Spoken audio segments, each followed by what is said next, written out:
Assalamu alaikum dear viewers, hope you are doing well and good. Today I'm discuss about chemistry का जो syllabus हमारा है वो reduce हो चुका है, तो उसके हवाले से मैं आज बात करूँगी कि कितना सारा सिलेबस रिड्यूस हुआ है। इससे पहले मैंने बायोलॉजी की पे वीडियो दिया था, कितना वहाँ पे रिड्यूस हुआ 11th एंड 12th में, मीन्स कि वो नीट का ही हुआ। सो अगर आपने वो वीडियो नहीं देखा तो आप जाके वो वीडियो देख सकते हो।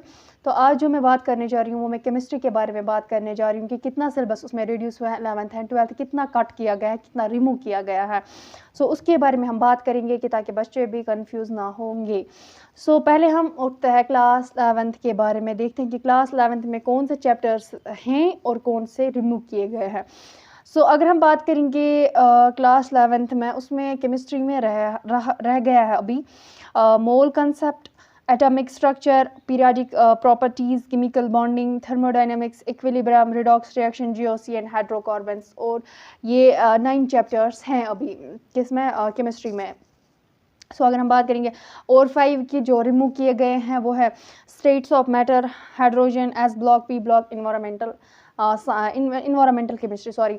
सो ये 5 इसमें रिमूव किए गए हैं। कौन कौन? States of matter, hydrogen, S block, P block, environmental chemistry. ये सारा इन्वायरमेंटल केमिस्ट्री मेरे हिसाब से इन्होंने ठीक ही किया है कि इन्वायरमेंटल केमिस्ट्री इन्होंने ये नेगलेक्ट किया है, क्योंकि उसमें वो कुछ खास नहीं था, कोई ये नहीं था कि जो हमें अप्लाई करना पड़ता। तो इन्वायरमेंटल केमिस्ट्री बस उसमें कुछ हमें गॉटिफिकेशन याद करनी पड़ती थी, जाके फिर हमें एग्ज़ाम में देना पड़ता था।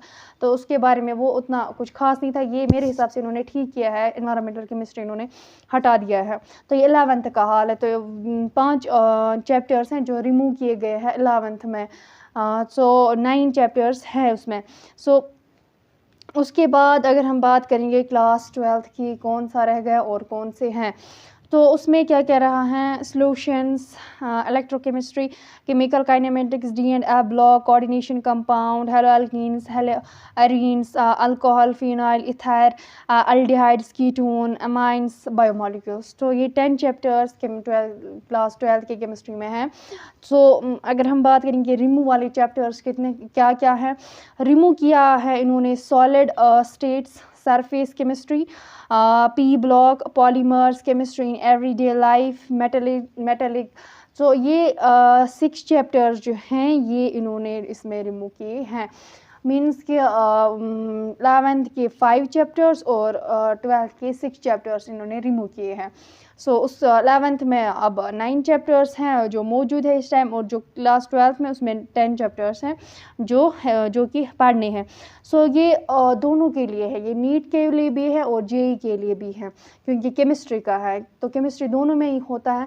अगर बायो की तो वो नीट में ही है, तो ये जेई के लिए भी है। 224 जो है, जो 224 दे रहे, तो इसके हवाले से ये जेई वालों के लिए भी है और नीट वालों के लिए भी हैं दोनों। तो इतना सारा केमिस्ट्री में इन्होंने रिमूव कर रखा है। बट इससे हमें क्या मतलब देखने को मिलता है?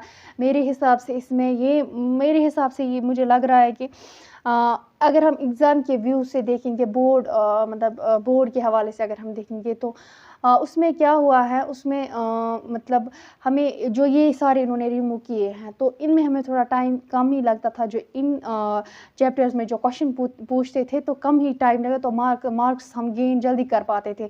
लेकिन अब इन्होंने ये रिमूव किए, अब वो वाले उनमें ये टफ़ क्वेश्चंस अब डाल सकते हैं। ऐसा ही अगर हम देखेंगे, ऐसा ही हाल जेई और इसमें अगर जेई एडवांस की हम बात करेंगे तो उसमें अब ज़्यादा टफ़ क्वेश्चंस आ सकते हैं, बिकॉज़ उसमें जो केमिस्ट्री में जो ये वाले चैप्टर्स हैं आते थे, इनमें भी क्वेश्चंस को जो कि बच्चे जल्दी कर पाते थे, टाइम उतना नहीं लगता था। लेकिन अब अगर बात करेंगे नीट की भी, अगर हम बात करेंगे उसमें भी अब मतलब अच्छी तरीके से इसमें मतलब इन्होंने अब अच्छे चैप्टर्स लिए हैं, मोटे जिस अपने हिसाब से बोल सकते हैं। इन्होंने अब अच्छे चैप्टर्स लिए, अब अच्छे चैप्टर्स में अच्छे क्वेश्चन ही डालेंगे ना, ये ओब्वियसली बात है। सो मेरे हिसाब से ये है चीज़। बट एक हिसाब से अच्छा भी है ये, मतलब हमें टाइम लगता था, मतलब अगर हम नीट या जेई या बोर्ड की बात करेंगे तो टाइम लगता था इन चैप्टर्स में भी अपना टाइम वेस्ट। अब हमें लगता था कि अब ये रिएक्शंस, अब इसमें ये क्या ख़ास है इसमें। अगर हम 12th की बात करें, उसमें एक चैप्टर्स इन्होंने रिमूव किया है, केमिस्ट्री इन एवरीडे लाइफ। ये मतलब ये भी हमें कुछ अच्छा नहीं लगता था। या इन्वायरमेंटल केमिस्ट्री 11th का चैप्टर एक है, वो भी इन्होंने किया। या एस ब्लॉक, पी ब्लॉक, ये भी बहुत सारे बड़े थे जो कि बच्चे फिर जल्दी गेन अपने दिमाग में नहीं कर पाते थे। तो इस कि इसलिए मतलब ये मतलब इन्होंने रिमूव कर रखे हैं। तो जैसे कि आपने बायोलॉजी में भी देखा वहाँ पे कि 11th में क्या देखा आपने, 12th में देखा। सो जो ये वाला है मतलब केमिस्ट्री ये दोनों के लिए, जेईई के लिए भी है और नीट के लिए भी है, क्योंकि जेईई में भी केमिस्ट्री होता है। तो इसके बाद हम देखेंगे फिज़िक्स में क्या होगा।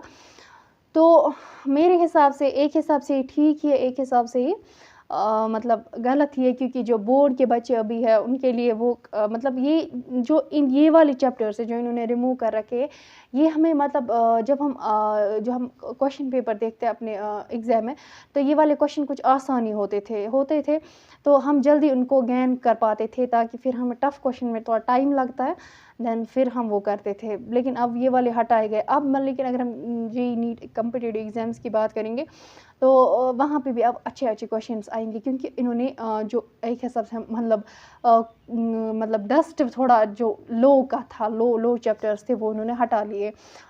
तो अब क्वेश्चन अच्छे आएँगे, मोटे-मोटे क्वेश्चन आएँगे, अच्छे वाले क्वेश्चन आएँगे जेईई एडवांस में भी और नीट में भी। तो ये सारा कुछ है, और ये किसके लिए 224 नीट एंड जेईई एस्पिरेंट्स के लिए। तो उम्मीद करती हूँ कि वीडियो आपके लिए बहुत ज़्यादा हेल्पफुल रहा होगा, और अगर किसी और पे वीडियो बनाना हो, मतलब जो आप चाहते हो कि इस पे वीडियो बनाएं, तो आप कमेंट में लिख सकते हैं। तो सपोर्ट कीजिए इस चैनल पे, अगर आप नए हैं तो चैनल को सब्सक्राइब करना ना भूलिए। Thank you for watching this video.